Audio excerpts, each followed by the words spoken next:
पढ़ेंगे कि एडवर्टाइजमेंट्स किस तरीके से आपको इन्फ्लुएंस करती है और किस तरीके से एडवर्टाइजमेंट्स आपको एक तरीके से आपका एक अटेंशन जो है ना वो ग्रैब करती है, राइट। तो देखिए यहाँ पर हम ये कह सकते हैं कि आप चारों तरफ से एडवर्टाइजमेंट से घिरे हुए हो, क्योंकि हर जगह आपको एड्स देखने को मिलती हैं। जैसे कि अगर आप टीवी पर कोई प्रोग्राम देख रहे हैं तब भी आपको 5 मिनट की ऐड देखने को मिलेगी। आप रेडियो पर कुछ सुन रहे हैं, आपको बीच में एड्स सुनने को मिलेंगी। आप अगर स्ट्रीट्स पर देखेंगे तो हर जगह पैम्फलेट्स छपे हुए होते हैं। न्यूज़पेपर मैगजीन्स में आपको एडवर्टाइजमेंट्स देखने को मिलेंगी। इवन तो जो टैक्सी और रिक्शा है ना, इसके पीछे भी पैम्फलेट्स छपे हुए होते हैं, वो भी तो एडवर्टाइजमेंट्स ही हैं। तो आपको हर जगह एडवर्टाइजमेंट्स देखने को मिलेंगी। आप सिनेमा हॉल में जाते हो, आप मूवी देखते हो, मूवी से पहले भी आपको एड्स देखने को मिलेंगी। इवन तो क्लाइमैक्स में भी आपको ऐड देखने को मिलेंगी।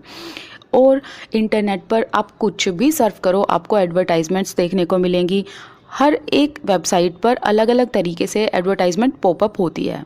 अब क्वेश्चन ये अराइज होता है कि एडवर्टाइजमेंट्स होती क्या हैं, ये करती क्या हैं, ये किस तरीके से आपका जो अटेंशन है वो अट्रैक्ट करती हैं, ग्रैब करती हैं कि आप कोई पर्टिकुलर चीज़ खरीद के ले आते हो घर पे। तो वो हम यहाँ पर पढ़ेंगे। एडवर्टाइजमेंट्स आपका जो अटेंशन है वो ड्रॉ करते हैं, अपनी तरफ खींचते हैं और अलग अलग प्रोडक्ट की तरफ आपका ध्यान दिलाते हैं।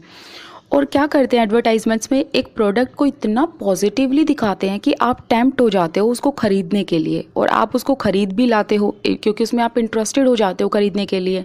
तो आपका अटेंशन भी ग्रैब करते हैं, आपको फिर टेम्प्ट करते हैं कि ये प्रोडक्ट आपको ज़रूर ख़रीदना चाहिए। तो ऐसा है कि एडवर्टाइजमेंट में भी आप कह सकते हो कि पूरी सच्चाई नहीं दिखाई जाती है। जैसे मीडिया में भी एक साइड की स्टोरी होती है, एडवर्टाइजमेंट्स में भी ऐसा ही होता है। ओके, यहाँ पर 2 तरीके की एडवर्टाइजमेंट्स आपके सामने रखी गई हैं, एक तो दाल पर और एक है सोप पर। तो आप यहाँ पर लाइन भी पढ़ सकते हैं, कितनी इमोशनल लाइन लिख कर आप लोगों को एक तरीके से आपका अटेंशन ग्रैब किया गया है। ओके, और आप लोग फिर इन प्रोडक्ट को ख़रीद भी लेते हो बिना ये जाने समझे कि क्या ये सच में प्रोडक्ट अच्छा है या नहीं है। Building brands and brand value, यहाँ पर बताया जाएगा कि किस तरीके से जो ब्रांड्स हैं उनको बिल्ड किया जाता है और फिर ब्रांड के साथ ही उनकी वैल्यू और ज़्यादा बढ़ जाती है। आपने ब्रांड के बारे में तो सुना ही होगा। तो ये जो ब्रांड्स हैं ये है क्या एक्चुअल में? देखिए क्या होता है कि advertising is all about building brands. Advertisements में बहुत सारी ब्रांड्स दिखाई जाती हैं। ओके, और बेसिक लेवल की अगर हम बात करें तो ब्रांडिंग का मतलब क्या होता है कि एक प्रोडक्ट पर स्टैंप लगा देना कि ये जो प्रोडक्ट है ये पर्टिकुलर ब्रांड से बिलोंग करता है। तो एक स्टैंप लगा देना प्रोडक्ट पर एक पर्टिकुलर नेम और पर्टिकुलर साइन के साथ, तो उसे ब्रांडिंग कहा जाता है। और ब्रांडिंग के साथ होता क्या है, उसकी वैल्यू इंक्रीज़ हो जाती है। जितना बड़ा ब्रांड होगा उतनी ज़्यादा उसकी वैल्यू हो जाती है।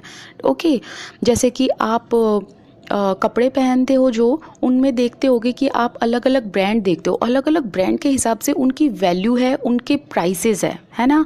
तो वही चीज़ यहाँ पर कही गई है कि नेम और साइन के साथ, मतलब एक ब्रांड के साथ उस प्रोडक्ट की वैल्यू इंक्रीज़ हो जाती है। अब क्या होता है कि ब्रांड की ज़रूरत क्यों पड़ती है? ब्रांड की ज़रूरत इसलिए पड़ती है ताकि मार्केट में जो अदर प्रोडक्ट है ना उनसे अलग किया जा सके उस पर्टिकुलर ब्रांड को। ओके, एक प्रोडक्ट को ब्रांड का नाम दे देना ही काफ़ी नहीं है कि किसी प्रोडक्ट का एक ब्रांड नेम दे दिया और हम उसे जाकर ख़रीद लेंगे। नो, ऐसा नहीं होता। बल्कि जो मैन्युफैक्चरर होते हैं ना, जो सोप बनाते हैं और जो दाल बनाते हैं, उन मैन्युफैक्चरर को हमें कन्विंस करना पड़ता है कि हम उन्हीं के पर्टिकुलर ब्रांड का सोप एंड दाल क्यों लें, और उन्हीं के पर्टिकुलर ब्रांड का सोप एंड दाल ही क्यों बेटर है अदर जो अवेलेबल प्रोडक्ट हैं मार्केट में या अदर अवेलेबल ब्रांड है मार्केट में। तो बहुत सारे जो ब्रांड हैं उनमें से क्या होता है कि एक पर्टिकुलर हम ब्रांड उठाते हैं तो वो सिर्फ नाम ही काफ़ी नहीं होता ब्रांड का, बल्कि उसके पीछे जो मैन्युफैक्चरर होते हैं ना उनको ये बताना पड़ता है, ये कन्विंस करवाना पड़ता है कि हाँ ये पर्टिकुलर ब्रांड जो है ये आपके लिए फ़ायदेमंद है। तो उनको एक वैल्यू ऐड करनी पड़ती है, और यहीं पर जो इम्पोर्टेंट रोल है वो एडवर्टाइजमेंट्स का आ जाता है। एडवर्टाइजमेंट जो है वो एक क्रूशियल रोल प्ले करती है एक प्रोडक्ट को बेचने के लिए, क्योंकि वो उसकी एक पॉजिटिव साइड दिखाते हैं हमारे आगे और हमें कन्विंस करते हैं कि हमें ये जो ब्रांड है पर्टिकुलर ये क्यों लेना चाहिए या ये हमारे लिए बेनिफिशियल क्यों है। तो यहाँ पर जो एडवर्टाइजमेंट है वो हमें कन्विंस करती है एक प्रॉपर प्रोडक्ट को बाय करने में, जो हमें एडवर्टाइज हमारे आगे किया जा रहा है। अब जो एक ब्रांड नेम देना होता है वहीं पर उस प्रोडक्ट का काम ख़त्म नहीं हो जाता है, बल्कि प्रोडक्ट के साथ ब्रांड नेम के साथ एक वैल्यू भी ऐड करनी पड़ती है कि हम उनका प्रोडक्ट क्यों ख़रीदें। ओके, जैसे कि एग्जांपल के तौर पर एक ब्रांड नेम है टॉप टेस्ट दाल। इसमें वैरायटी ऑफ दाल बेची जाती हैं, ब्रांड नेम है टॉप टेस्ट दाल। अगर ये मार्केट में बेची जाती है तो अनदर कंपनी भी तो डिसाइड करती है ना कि वो दाल को पैकेट में डालकर और उसका ब्रांड नेम दे दें। तो सपोज़ कीजिए दूसरी कंपनी आ गई बेस्ट टेस्ट दाल, तो 2 ब्रांड नेम हो गए। तो अब कंज्यूमर क्या होता है, कंज्यूमर तो कंफ्यूज हो जाता है ना कि कौन सी दाल खरीदे, क्योंकि दोनों ही कंपनी चाहती हैं कि उनकी दाल बेची जाए। तो दोनों ही कंपनी में से कंज्यूमर कंफ्यूज हो जाएगा कि कौन सी दाल ले, और दोनों ही दाल में जो टॉप टेस्ट दाल है और जो बेस्ट टेस्ट दाल है इसमें डिफरेंस क्या है। तो इससे हम खरीदने वाले तो कंफ्यूज हो जाते हैं। दाल को सिर्फ नाम देना ही तो काफ़ी नहीं होता है, नाम से तो चीज़ें नहीं बिकेंगी। इसीलिए मैन्युफैक्चरर को एक कंज्यूमर को रीज़न देना पड़ता है कि हम उनकी पर्टिकुलर ब्रांड का दाल क्यों खरीदें। यहीं पर एडवर्टाइजमेंट एक क्रूशियल रोल प्ले करती है, क्योंकि एडवर्टाइजमेंट के थ्रू उनकी पर्टिकुलर जो ब्रांड होता है, जो ब्रांड की दाल होती है, उसकी सर्टेन जो क्वालिटीज़ हैं, सर्टेन स्पेशल वैल्यूज़ हैं वो बताई जाती हैं ब्रांड के साथ में।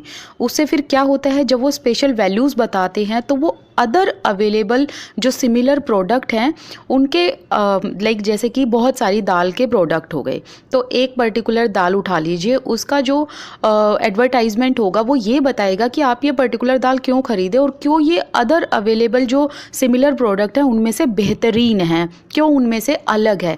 तो यहाँ पर वैल्यूज़ और क्वालिटीज़ को ऐड किया जाता है ब्रांड के साथ में। यहाँ पर 2 तरीके के ब्रांड दिए गए हैं, एक तो टॉप टेस्ट दाल और एक है बेस्ट टेस्ट दाल। अब जो टॉप टेस्ट दाल है ये एक सोशल ट्रेडिशन को अपील करती है, जैसे कि ये कहते हैं कि जो हमारी दाल है उससे जो गेस्ट आते हैं आपके घर में उनको एक अच्छा ट्रीटमेंट मिलता है, अच्छा खाना मिलता है, वो खुश होकर जाते हैं। तो इन्होंने अपनी दाल की जो वैल्यू है वो गेस्ट के साथ जोड़ दी है। लेकिन अगर हम बेस्ट टेस्ट दाल की बात करें तो ये कहते हैं कि जो हमारी दाल है वो बच्चों की हेल्थ के लिए बहुत अच्छी है, बच्चों की हेल्थ पर इसका अच्छा जो इफ़ेक्ट है वो पड़ता है, क्योंकि बच्चों को अच्छा खाना मिलना चाहिए, न्यूट्रिशियस फूड मिलना चाहिए। तो देखिए दोनों ने अलग अलग वैल्यू ऐड की है। जैसे कि जो टॉप टेस्ट दाल है उसने कहा कि गेस्ट को वेल तरीके से ट्रीट करती है हमारी दाल, और जो अगर हम बेस्ट टेस्ट दाल की बात करें उन्होंने बच्चों की हेल्थ से अपनी दाल को जोड़ दिया है। तो क्या होता है कि जो ब्रांड है वो इन्हीं वैल्यू को यूज़ करती है जिसे ब्रांड वैल्यू कहा जाता है। तो ये ब्रांड वैल्यू जो क्वेश्चन है ये पूछा जा सकता है आपसे। अब जो ये ब्रांड वैल्यू है ये इस तरीके से क्रिएट कर दी जाती है हमारे आगे, इस तरीके से कन्वे करी जाती है कि एक विजुअलाइजेशन दिखा दिया जाता है, एक इमोशनल टच दिखा दिया जाता है, तो ऐसे ऐसे वर्ड बोल दिए जाते हैं जिससे हमारे दिमाग में एक इमेज बन जाती है ओवरऑल, और फिर हम उस पर्टिकुलर ब्रांड की तरफ टेम्प्ट हो जाते हैं और हम जाकर उस पर्टिकुलर ब्रांड को खरीद लेते हैं। Brand values and social values, देखिए जो एडवर्टाइजमेंट है ये एक इम्पॉर्टेंट रोल प्ले करती है हमारी सोशल एंड कल्चरल लाइफ में। आज के टाइम पर अगर हम बात करें तो हम एडवर्टाइजमेंट देखते हैं, उनके बारे में डिस्कशंस भी करते हैं। इवन दो जो लोग एक पर्टिकुलर ब्रांड को यूज़ करते हैं या किसी ब्रांड प्रोडक्ट को यूज़ करते हैं, हम उन चीज़ों के आधार पर उनको जज भी करते हैं। अब जो ये एडवर्टाइजमेंट है ये एक पावरफुल सोर्स है कि हमारी लाइफ में हमें इन्फ्लुएंस कैसे करना है, और कहीं ना कहीं आप ये कह सकते हो कि हमारे माइंड में इस तरीके से ये चीज़ों को कन्वे कर देते हैं कि हम उनके प्रोडक्ट की तरफ खींचे चले जाते हैं। ब्रांडेड दाल कॉस्टली बिकती है उस दाल से जो दाल लूज़ बिकती हैं। अगर दोनों के प्राइसेस की बात करें तो ब्रांडेड दाल एक्सपेंसिव होती है क्योंकि इसके अंदर बहुत सारी कॉस्ट इंक्लूड होती है, जैसे कि पैकेजिंग की कॉस्ट होती है, एडवर्टाइजिंग की कॉस्ट होती है। अब बहुत सारे लोग इतनी प्राइसी दाल को या इतने महंगे ब्रांड को अफोर्ड नहीं कर पाते, क्योंकि जो एडवर्टाइजमेंट की वजह से उसमें वैल्यू ऐड होती है और फिर वैल्यू ऐड होने के बाद उसका जो प्राइस है वो इंक्रीज़ हो जाता है। तो बहुत सारे लोग हैं जो टॉप टेस्ट दाल को अफोर्ड नहीं कर पाते, तो वो ये सोचने लगते हैं कि वो अपने गेस्ट को प्रॉपरली ट्रीट नहीं कर रहे। ओके। अब ग्रेजुअली होता क्या है कि लोग आजकल ये ज़्यादा सोचने लगे हैं कि जो ब्रांडेड दाल है वो ही ज़्यादा सही होती है रादर देन वो दाल जो लूज़ बिकती है। अब लोगों को ज़्यादा विश्वास सील्ड पैकेट दाल पर होने लगा है, लेकिन रियलिटी में हम देखें तो दोनों दाल के अंदर कुछ ज़्यादा खास फ़र्क नहीं है। लेकिन हम लोगों को ये सब जो हमें फ़र्क दिखता है ना, ये सिर्फ एडवर्टाइजमेंट्स के थ्रू दिखता है, क्योंकि वो हमारे माइंड को इन्फ्लुएंस करती है। अगर हम सोप एडवर्टाइजमेंट की बात करें तो एक पर्सनल इमोशन को यूज़ किया गया है, एक मदर का जो केयर है बच्चे की तरफ उसको यूज़ किया गया है कि एक मदर जो है वो अपने बच्चे की केयर तभी करेगी जब वो एक एक्सपेंसिव सोप को ख़रीदती है। तो एडवर्टाइजमेंट में कुछ ऐसे कंसर्न शो किए जाते हैं जैसे कि एक मदर का कंसर्न अपने बच्चे के लिए होता है, और ऐसे बताया जाता है कि एक जो मदर है उसका प्यार अपने बच्चे के लिए होता है, उसकी केयर अपने बच्चे के लिए होती है जब वो एक पर्टिकुलर ब्रांड ऑफ सोप को ख़रीदती है। और इससे क्या होता है कि जो मदर है वो ये फील करती हैं कि अगर वो एक पर्टिकुलर जो ब्रांड है उसके सोप को अगर वो ख़रीदती हैं तो एक ये साइन है कि वो अपने बच्चे की तरफ बहुत केयर शो करती हैं। तो मतलब अपना प्यार दिखाने के लिए, एक प्यार का साइन दिखाने के लिए, केयर का साइन दिखाने के लिए एक मदर वो एडवर्टाइजमेंट वाला जो सोप होता है जिसमें कहीं ना कहीं मदर का कंसर्न दिखाया जाता है उस सोप को ख़रीदती हैं। तो इन दिस वे ये कहा गया है कि जो एडवर्टाइजमेंट है ये एक माँ के प्यार को यूज़ करती है अपने बच्चे के लिए ताकि उनका सोप बिक जाए। और जो मदर इस सोप को अफोर्ड नहीं कर पाती वो ये सोचती हैं कि वो अपने बच्चे की बेस्ट केयर नहीं रख रही है। तो आप दोनों ही एडवर्टाइजमेंट में देख सकते हो कि ये जो एडवर्टाइजमेंट्स होती है ना, ये हमारे पर्सनल इमोशन पर अटैक करती हैं और हमारे इमोशंस को ये प्रोडक्ट के साथ जोड़ देते हैं। तो एडवर्टाइजमेंट हमें इस तरीके से इन्फ्लुएंस करता है कि हम अपने आप को एज अ पर्सन एक वैल्यू देने लगते हैं। कई बार आपने देखा होगा कुछ क्रिकेट हीरो या फिर जो आपके फेवरेट फिल्म स्टार हैं वो भी एडवर्टाइजमेंट में आते हैं और प्रोडक्ट्स को सेल करते हैं। अब क्या होता है कि हम तो उनको आइडल मानते हैं, जिनके जो भी रिस्पेक्टिव आइडल होते हैं अगर वो एडवर्टाइजमेंट में आते हैं तो आप वो प्रोडक्ट ज़रूर खरीदते हो, क्योंकि क्या होता है कि आप अपने फेवरेट हीरो या फेवरेट हीरोइन या फेवरेट पर्सनैलिटी के थ्रू जब आप कोई एडवर्टाइजमेंट देखते हो तो आप एक टेम्पटेशन फील करते हो उसको ख़रीदने की। और हालांकि आपको ये सच्चाई नहीं पता है कि जो आपको दिखाया जा रहा है क्या वो फेमस पर्सनालिटी उस चीज़ को यूज़ करते हैं, तो ये आपको नहीं पता। आपको सिर्फ वन साइड की स्टोरी दिखा दी जाती है सिर्फ टेम्प्ट करने के लिए ताकि आप वो प्रोडक्ट खरीद लें। एडवर्टाइजमेंट में भी वन साइड स्टोरी दिखाई जाती है, जैसे कि जो रिच पीपल है उनके लाइफस्टाइल की एक इमेज जो है वो आपके सामने रखी जाती है, फिर वो आपके माइंड को इन्फ्लुएंस होती है। और ऐसा कभी कभार ही होता है कि जो हमारे आसपास रहने वाले लोग हैं उनकी रियलिटी आप लोगों को दिखाई जाए। ओके। अब देखिए जो एडवर्टाइजमेंट है ये हमारी लाइफ में बहुत इंपॉर्टेंट रोल प्ले करता है, लेकिन हम सिर्फ एडवर्टाइजमेंट के बेसिस पर ही प्रोडक्ट को नहीं खरीदते हैं, बल्कि जो ये सर्टेन ब्रांड होती है, जो ये प्रोडक्ट होते हैं, ये हमारे दिमाग पर कहीं ना कहीं हमें इन्फ्लुएंस करते हैं, हमारे फ्रेंड्स को, हमारी फैमिली को, हमें कहीं ना कहीं किसी न किसी रूप में ये हमें इन्फ्लुएंस करते हैं, तब हम चीज़ों को खरीदते हैं। तो ये हमें जब इन्फ्लुएंस करती हैं, इसीलिए ये इम्पॉर्टेंट है कि आप लोग ये समझें कि जो एडवर्टाइजमेंट है वो काम कैसे करती है, और अगर हम कोई भी प्रोडक्ट चूज़ कर रहे हैं तो हमें ये पता होना चाहिए कि एडवर्टाइजमेंट ने उस प्रोडक्ट को बेचने से पहले क्या काम किया है। और हमें क्रिटिकली ये भी अंडरस्टैंड करना चाहिए, एनालाइज करना चाहिए कि जो एडवर्टाइजमेंट है वो पर्टिकुलर इमेज को क्यों शो करती हैं, हमारे इमोशंस को क्यों अपील कराती हैं। ठीक है, जैसे कि सोप में एक मदर केयर दिखा दिया, दाल में एक बच्चे का हेल्थ केयर दिखा दिया। तो इस तरीके के जो पर्सनल इमोशंस है ये क्यों यूज़ करते हैं, और फिर उसके बाद हमें समझना चाहिए कि हमें वो प्रोडक्ट खरीदना है या नहीं खरीदना है। लोग जब कोई ब्रांड खरीदते हैं उसमें एडवर्टाइजमेंट का बहुत इंपॉर्टेंट पार्ट होता है, लेकिन ये इतना ईजी तो होता नहीं है। इस पर बहुत सारी बुक्स भी लिखी गई हैं। अगर हम एडवर्टाइजमेंट्स की एम की बात करें कि इसका मेन उद्देश्य होता क्या है, इसका मतलब होता है कि लोगों ने अगर वो ऐड देखी है पर्टिकुलर, तो उसके पर्टिकुलर ब्रांड को वो खरीदें। और साथ ही साथ इसका बेसिक मीन ये कह सकते हो कि आप एडवर्टाइजमेंट देखने के बाद वो प्रोडक्ट ज़रूर खरीदें और आपको ज़रूर खरीदना चाहिए। तो आपको इन्फ्लुएंस करने के लिए वो एडवर्टाइजमेंट्स की जाती हैं। और वैल्यू सारी इसीलिए ऐड की जाती हैं। तो जो यहाँ पर एक कॉमिक सीन के थ्रू स्टोरी बताई गई है, इसमें आपको बताया जाएगा कि किस तरीके से हमारे इमोशंस को यूज़ किया जाता है प्रोडक्ट को बेचने के लिए। अब आप अगर चाहते हो तो ये पढ़ सकते हो, और अगर आपको पता है तो आप direct next to next page पर स्किप कर देना, वहाँ से हमारा जो मेन बात है वो स्टार्ट हो जाती है। Advertising and democracy. देखिए, डेमोक्रेटिक सोसाइटी में इक्वालिटी अपने आप में एक बहुत बड़ा मुद्दा है। ऐसे ही और भी सेंसिटिव टॉपिक्स हैं, ऐसे ही और भी सेंसिटिव इश्यूज़ हैं, जैसे कि इक्वालिटी तो यहाँ पर हो गया। अगर वुमेन एम्पावरमेंट की बात करें, जेंडर बाइसनेस की बात करें, स्टीरियोटिपिकल थॉट्स की बात करें, तो ऐसी चीज़ों के साथ भी एडवर्टाइजमेंट्स को लिंक कर दिया जाता है। क्या करा जाता है कि एडवर्टाइजमेंट में किसी प्रोडक्ट को दिखा दिया जाएगा, जैसे कि कोई भी सपोजिटली एक प्रोडक्ट दिखा दिया, उसको इक्वालिटी के साथ जोड़ देंगे, या वुमेन एम्पावरमेंट के साथ जोड़ देंगे, या जेंडर बाइसनेस के साथ जोड़ देंगे। तो ऐसे इश्यूज़ के साथ जोड़कर प्रोडक्ट को सेल करने की कोशिश की जाती है, ताकि हम उससे इन्फ्लुएंस हो जाएं। कोई भी प्रोडक्ट का अगर आप एडवर्टाइजमेंट कराते हो तो उसमें बहुत सारा पैसा लगता है, करोड़ों रुपए खर्च होते हैं किसी भी प्रोडक्ट को बेचने के लिए और उसकी एडवर्टाइजमेंट कराने के लिए, क्योंकि एडवर्टाइजमेंट को प्रॉपर तरीके से बनाया जाता है, उसको प्रोड्यूस किया जाता है, फिर उसको मीडिया के थ्रू शो किया जाता है, जो बहुत एक्सपेंसिव प्रोसेस होता है। अब आज के टाइम पर बहुत सारे मार्केट में प्रोडक्ट हैं और बहुत सारी एडवर्टाइजमेंट्स भी हैं हर प्रोडक्ट की।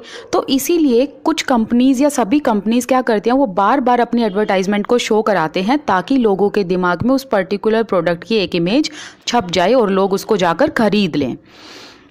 अब जैसे कि जो लार्ज कंपनीज़ है, जो बिग बिजनेस हाउसेज हैं, ओनली वो ही एडवर्टाइजमेंट्स को अफोर्ड कर पाते हैं, क्योंकि बहुत कॉस्टली होती है ये। लेकिन अगर किसी का स्मॉल बिजनेस है, अगर आपका एक स्मॉल बिजनेस है, आपके पास उतने पैसे नहीं हैं कि आप उसको एडवर्टाइज़ कराएं, अपने प्रोडक्ट को टीवी पर दिखाएं, नेशनल न्यूज़पेपर में या मैगजीन्स में उसकी कटिंग्स दिखाएं, और तो आपके पास इतना पैसा नहीं है, तो जो लोग पापड़ बेचते हैं, पिकल्स बेचते हैं, स्वीट्स बेचते हैं या जैम बेचते हैं, और जो सील्ड नहीं होते, ये कह लो, या फिर ये कह लो जिनका कोई प्रॉपर ब्रांड नहीं होता, या फिर ये कह लो कि जिनकी कोई एडवर्टाइजमेंट नहीं आती, उनको उतना फैशनेबल नहीं माना जाता और ना ही उनको एज अ ब्रांड प्रोडक्ट माना जाता है। तो जिनको एज अ ब्रांड प्रोडक्ट नहीं माना जाता, तो ये सामान कहाँ पर बेचते हैं? ये अपना सामान बेचते हैं वीकली मार्केट में, जैसे कि जिसे हम, आपने सुना भी होगा, कई जगह पर शनि बाज़ार लगता है, बुध बाज़ार लगता है, तो ऐसे बाज़ार को वीकली मार्केट्स कहा जाता है। वहाँ पर ये सामान बेचा जाता है। ये प्रोडक्ट या तो वीकली मार्केट में बेचे जाते हैं या फिर नेबरहुड शॉप्स में बेचे जाते हैं। अब एडवर्टाइजमेंट के थ्रू हमें ये बिलीव करा दिया जाता है कि जो पैकेज्ड प्रोडक्ट हैं वो ही ज़्यादा बेटर होते हैं, या जो ब्रांड नेम प्रोडक्ट है वो ज़्यादा अच्छे होते हैं, रादर देन दोज प्रोडक्ट्स जो लूजली सोल्ड आउट होते हैं। हम ये भूल जाते हैं कि जो प्रोडक्ट की क्वालिटी है ना, वो ज़्यादा मैटर करती है, क्योंकि क्वालिटी जो प्रोडक्ट की है उसका पैकेट से कोई लेना देना नहीं है। क्योंकि जो लूज़ प्रोडक्ट है, जो आपको बिना ब्रांड के मिल रहा है, उसकी क्वालिटी भी हाई हो सकती है उन ब्रांड नेम से जो बहुत एक्सपेंसिव बिकते हैं। तो जो ये शिफ्टिंग हुआ है, लूज़ पैकेट को लोग खरीदते थे, अब पैकेज्ड को खरीदने लग गए, या फिर जो सील्ड पैकेट होते हैं किसी पर्टिकुलर ब्रांड को खरीदने लग गए। तो जो ये शिफ्टिंग हुआ है ना, इस शिफ्टिंग की वजह से जो स्मॉल बिजनेस पीपल हैं, जिनका घर अपने इन प्रोडक्ट से चलता था, अब उनकी सेल पर एक एडवर्स अफेक्ट पड़ने लगा है, क्योंकि अब लोग लूज़ प्रोडक्ट को खरीदना पसंद नहीं करते हैं। डेमोक्रेसी के अंदर सभी लोगों को इक्वल ज़िंदगी जीने का अधिकार है और सभी लोग इक्वल हैं, सभी लोग डिग्निटी की लाइफ जीते हैं। लेकिन जो एडवर्टाइजमेंट्स हैं, ये कहीं ना कहीं एक लैक ऑफ रिस्पेक्ट शो करते हैं पुअर की तरफ, क्योंकि जो पुअर पीपल हैं वो अपने प्रोडक्ट का कोई एडवर्टाइजमेंट तो करा नहीं सकते, तो इसी वजह से उनको एक लैक ऑफ रिस्पेक्ट लगता है। और हम लोग भी जो ब्रांडेड चीज़ें उनकी तरफ भागते हैं, इसी वजह से हम इन पुअर पीपल के प्रोडक्ट को अपनी लाइफ से डिसमिस कर देते हैं, डिस्कार्ड कर देते हैं, बिल्कुल वर्थलेस समझ के। अब जो एडवर्टाइजमेंट्स है, ये क्या करते हैं, ये किसी भी प्रोडक्ट के साथ हमारे पर्सनल इमोशंस को जोड़ देते हैं, और जो लोग इनको खरीद नहीं पाते, इतने महंगे प्रोडक्ट को, उनको बहुत बुरा लगता है कि वो इन प्रोडक्ट को नहीं खरीद पा रहे हैं। तो जैसे कि आपने सोप में देखा था कि ऐसे वैल्यू ऐड कर दी जाती है, एक मदर अपने बच्चे को बहुत प्यार करती है अगर वो ये पर्टिकुलर ब्रांड का महंगा सोप खरीदती है, तो अब जो मदर उनको अफोर्ड नहीं कर पाएंगे ऐसे सोप को, वो ये सोचते हैं कि वो अपने बच्चे को बेस्ट केयर नहीं दे रही हैं, अब या फिर अपने लव्ड वन को वो बेस्ट केयर नहीं दे रही हैं। तो ऐसा ही लगता है जब कोई इस प्रोडक्ट को नहीं खरीद पाता। तो एडवर्टाइजिंग जो है, ये रिच पीपल के लाइफ को दिखाती है, उस पर ज़्यादा फोकस करती है, उनके लाइफस्टाइल पर ज़्यादा फोकस करती है, और कहीं ना कहीं ये जो मेन मुद्दे होते हैं जैसे कि डिस्क्रिमिनेशन हो गया, डिग्निटी हो गया, ये इन चीज़ों को भूल जाती है या फिर पॉवर्टी के इशू को भूल जाती है कि आसपास स्लम एरिया में रहने वाले लोग भी हैं, तो हमें उनकी सच्चाई नहीं दिखाई जाती। और जो एडवर्टाइजमेंट्स हैं ये क्या करते हैं, ये कहीं ना कहीं हमें प्रोडक्ट तो बेचते ही हैं पर हमें ये भी बताते हैं कि हमें किस तरीके से रहना चाहिए, क्या हमें इच्छाएं रखनी चाहिए, क्या हमारे ड्रीम होने चाहिए, हमें अपना लव कैसे एक्सप्रेस करना चाहिए, हमें कितना स्मार्ट और सक्सेसफुल और ब्यूटीफुल होना चाहिए। लेकिन हम लोग इस डेमोक्रेटिक सोसाइटी के एक सिटीज़न हैं, तो ये हमारा एक फ़र्ज़ बनता है कि हम लोग इतने अवेयर हों कि हम इनके स्ट्रॉन्ग इन्फ्लुएंस को समझ पाएँ, ये किस तरीके से हमें इन्फ्लुएंस करते हैं, हमारी लाइफ को इन्फ्लुएंस करते हैं, हमारे थॉट को शेप करते हैं। और जब आप एक क्रिटिकली अंडरस्टैंड करोगे इन चीज़ों के पीछे कि ये एडवर्टाइजमेंट्स होते क्या हैं, कैसे काम करते हैं, किस तरीके से ब्रांड वैल्यू ये जोड़ते हैं, तो इसके बाद आप एनालाइज करने के बाद ये एक बेटर डिसीजन ले पाएंगे कि कौन सा प्रोडक्ट आपको खरीदना चाहिए, कौन सा प्रोडक्ट नहीं खरीदना चाहिए। ओके, तो यहाँ पर हमारा जो चैप्टर है ये फिनिश होता है। कल हम करेंगे 8 चैप्टर के बारे में।